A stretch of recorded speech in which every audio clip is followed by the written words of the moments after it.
కేంద్రంలో ఎన్డీఏ కూటమిలో ఈ రెండేళ్లు తాను ఆడింది ఆటగా పాడింది పాటగా సాగించుకున్నారు చంద్రబాబు.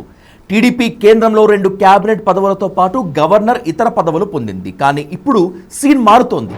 16 ఎంపీ సీట్లతో ఎన్డీఏలో 3వ అతిపెద్ద పార్టీగా ఉన్న టీడీపీ స్థానం మారుతోంది.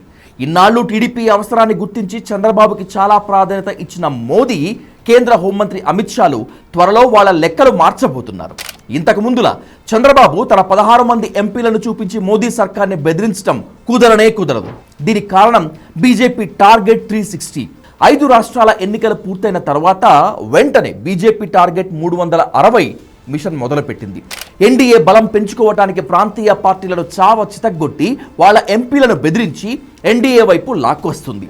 తృణమూల్ కాంగ్రెస్ నుంచి ఏకంగా 20 మంది ఎంపీలు టీఎంసీకి గుడ్ బై చెప్పి national citizen party of India అన్న ఊరు పేరు లేని దిక్కుమాలిన పార్టీలో చేరిపోయారు.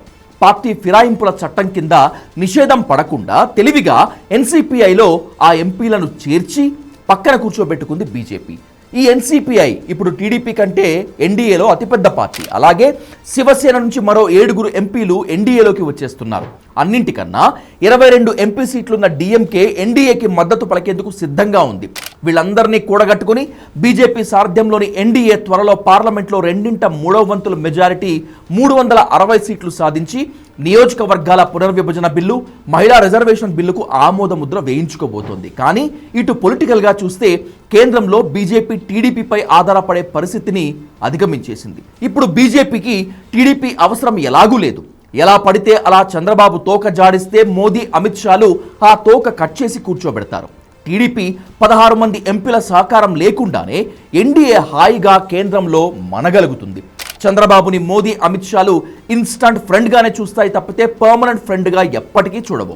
2019లో బాబు గారు చేసిన ఓవర్ యాక్షన్ మోడీ మర్చిపోడు. అందువల్ల చంద్రబాబు ఎప్పట్లా ఎన్డీఏలో హవా ప్రదర్శించడం కష్టమే. ఇక నుంచి వంగి దండాలు పెట్టాల్సిందే. విషయం మనందరికంటే చంద్రబాబుకి బాగా తెలుసు. అందుకే ముందు జాగ్రత్తగా ఈ మధ్య మోదీ భజన మరీ ఎక్కువైంది.